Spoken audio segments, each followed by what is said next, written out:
ക്രിസ്തുവിൽ പ്രിയ സഹോദരങ്ങളെ, ഒരു ലളിതമായ ചോദ്യത്തോടെ ഞാൻ ആരംഭിക്കട്ടെ. നിങ്ങളുടെ വില എത്രയാണ്?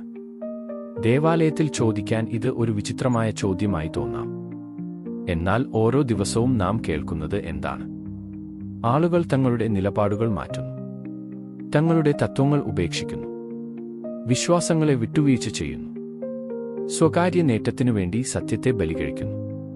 ചിലപ്പോൾ അത് രാഷ്ട്രീയത്തിൽ സംഭവിക്കുന്നു, ചിലപ്പോൾ വ്യാപാരരംഗത്ത്, ചിലപ്പോൾ കുടുംബങ്ങളിൽ, ചിലപ്പോൾ സഭയ്ക്കുള്ളിലും, ചിലപ്പോൾ നമ്മുടെ സ്വന്തം ഹൃദയങ്ങളിലും.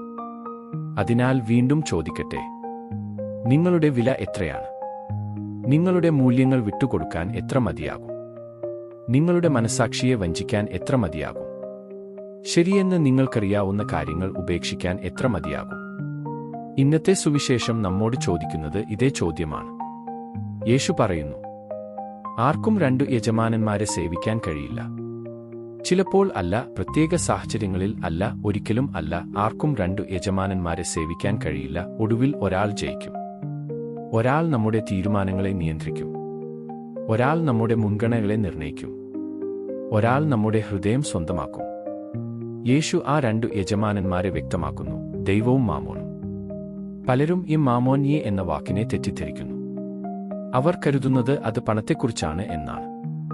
എന്നാൽ മാമോൻ പണം മാത്രമല്ല, ദൈവത്തിന്റെ സ്ഥാനം ഏറ്റെടുക്കുന്ന എന്തും മാമോനാണ്. സത്യത്തേക്കാൾ പ്രധാനമാകുന്ന എന്തും മാമോനാണ്. മനസ്സാക്ഷിയേക്കാൾ നമ്മുടെ തീരുമാനങ്ങളെ നിയന്ത്രിക്കുന്ന എന്തും മാമോനാണ്. മാമോൻ പണമായിരിക്കാം, അധികാരമായിരിക്കാം, ജനപ്രീതിയായിരിക്കാം, സ്ഥാനമാനങ്ങളായിരിക്കാം, ഭയമായിരിക്കാം, അധികാരമോഹമായിരിക്കാം, എല്ലാം നിയന്ത്രിക്കാനുള്ള ആഗ്രഹമായിരിക്കാം. യഥാർത്ഥ ചോദ്യം ഇതല്ല, എനിക്ക് പണമുണ്ടോ? യഥാർത്ഥ ചോദ്യം ഇതാണ്, എന്നെ പിടിച്ചിരിക്കുന്നത് എന്താണ്? കാരണം ദൈവത്തേക്കാൾ നഷ്ടപ്പെടാൻ നാം ഭയപ്പെടുന്ന എന്തും ഒടുവിൽ നമ്മുടെ യജമാനനാകും. തിരുവെഴുത്ത് ഒരിടത്തും പണം ദുഷ്ടമാണെന്ന് പറയുന്നില്ല. പണം വലിയ നന്മകൾ ചെയ്യാൻ കഴിയും. വിശക്കുന്നവരെ പോറ്റാൻ കഴിയും, കുട്ടികളെ പഠിപ്പിക്കാൻ കഴിയും, സ്കൂളുകളും ആശുപത്രികളും പണിയാൻ കഴിയും, മിഷണറിമാരെ സഹായിക്കാൻ കഴിയും, ദരിദ്രരെ സംരക്ഷിക്കാൻ കഴിയും. പണം ഒരു നല്ല ദാസനാണ്, പക്ഷേ അത് ഒരു ഭയങ്കര യജമാനനാണ്. ഇന്നത്തെ ലോകത്തിന്റെ ദുരന്തം ആളുകൾ പണം സമ്പാദിക്കുന്നതല്ല, പകരം പണവും അധികാരവും സ്വാധീനവും വ്യക്തിപരമായ നേട്ടവും അവരുടെ തത്വങ്ങളെ നിയന്ത്രിക്കുന്നു എന്നതാണ്. ഇത് നാം എല്ലായിടത്തും കാണുന്നു. സ്വാർത്ഥലാഭത്തിനു വേണ്ടി ആളുകൾ തങ്ങളുടെ വിശ്വാസങ്ങൾ ഉപേക്ഷിക്കുമ്പോൾ, സത്യം വിലപേശലിന്റെ വിഷയമാകുമ്പോൾ, മനസ്സാക്ഷി വിൽക്കപ്പെടുന്ന ഒന്നാകുമ്പോൾ, ഇന്ന് അനേകം പൗരന്മാർ നിരാശരാകുന്നു. തിരഞ്ഞെടുപ്പിനു മുമ്പ് നേതാക്കൾ വാഗ്ദാനങ്ങൾ നൽകുന്നു, പക്ഷേ പിന്നീട് വ്യത്യസ്തമായി പ്രവർത്തിക്കുന്നു. അപ്പോൾ ആളുകൾ ചോദിക്കുന്നു, തത്വങ്ങൾ എവിടെ പോയി? വാഗ്ദാനങ്ങൾ എവിടെ പോയി? സത്യനിഷ്ഠ എവിടെ പോയി? ഇത് ഒരു രാഷ്ട്രീയ പാർട്ടിയുടെ പ്രശ്നമല്ല, ഇത് അതിലും ആഴമുള്ള പ്രശ്നമാണ്. നമ്മുടെ മൂല്യങ്ങൾ വിൽപ്പനയ്ക്കുണ്ടോ എന്നതാണ് ചോദ്യം. ഒരു വ്യക്തിക്ക് ആത്മാർത്ഥമായ വിചിന്തനത്തിലൂടെ അഭിപ്രായം മാറ്റാൻ കഴിയും. പ്രാർത്ഥനയിലൂടെയും മനസ്സാക്ഷിയിലൂടെയും പുതിയ തിരിച്ചറിവുകളിലേക്ക് എത്താൻ കഴിയും. അത് മനുഷ്യവളർച്ചയുടെ ഭാഗമാണ്. പക്ഷേ പണവും അധികാരവും ഭയവും വ്യക്തിപരമായ നേട്ടവും തീരുമാനങ്ങളുടെ അടിസ്ഥാനമാകുമ്പോൾ യേശു ചോദിക്കുന്നു, നിന്റെ യജമാനൻ ആരാണ്? സത്യമോ, സൗകര്യമോ, മനസ്സാക്ഷിയോ, ലാഭമോ, ദൈവമോ, മാമോനോ?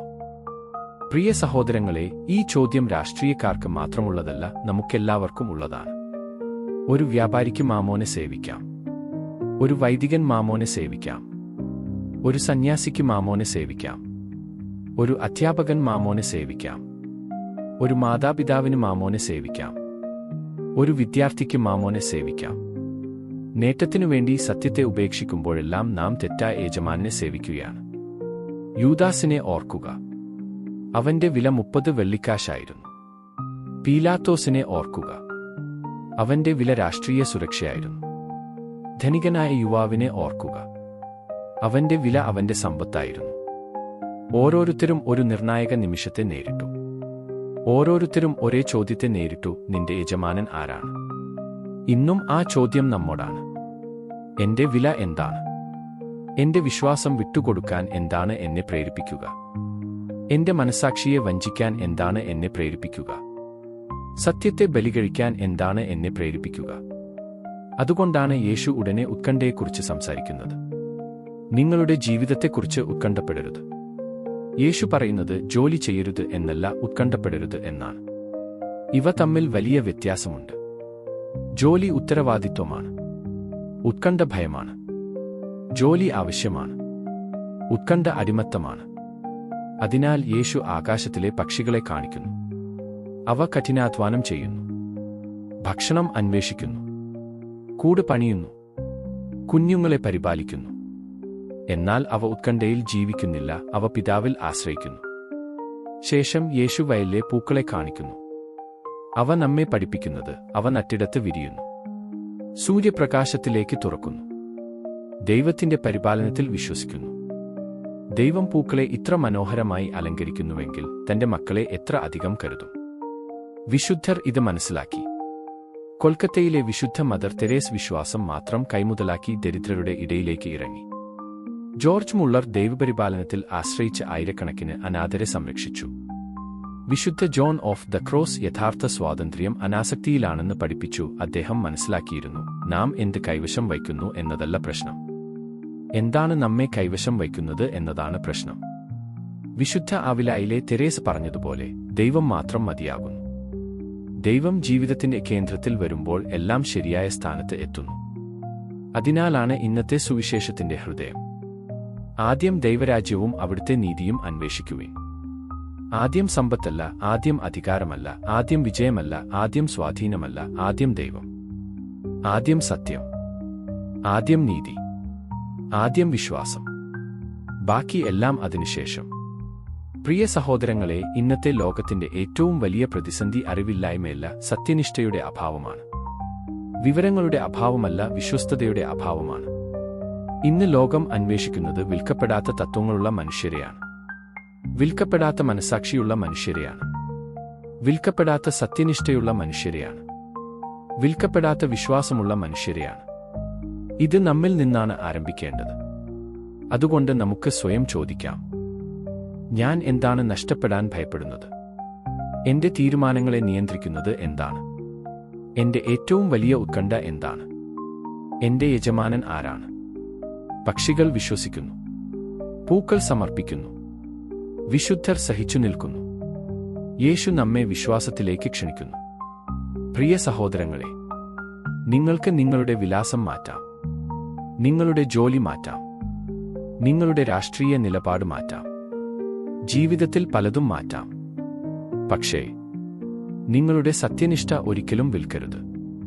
നിങ്ങളുടെ മനസ്സാക്ഷിയെ ഒരിക്കലും വഞ്ചിക്കരുത്. നിങ്ങളുടെ വിശ്വാസത്തെ ഒരിക്കലും ഉപേക്ഷിക്കരുത്. ക്രിസ്തു നിങ്ങളുടെ യജമാനനായിരിക്കുമ്പോൾ എല്ലാം ശരിയായ സ്ഥാനത്ത് എത്തും. ആദ്യം ദൈവരാജ്യവും അവിടുത്തെ നീതിയും അന്വേഷിക്കുവിൻ, ബാക്കി എല്ലാം നിങ്ങൾക്കു ലഭിക്കും.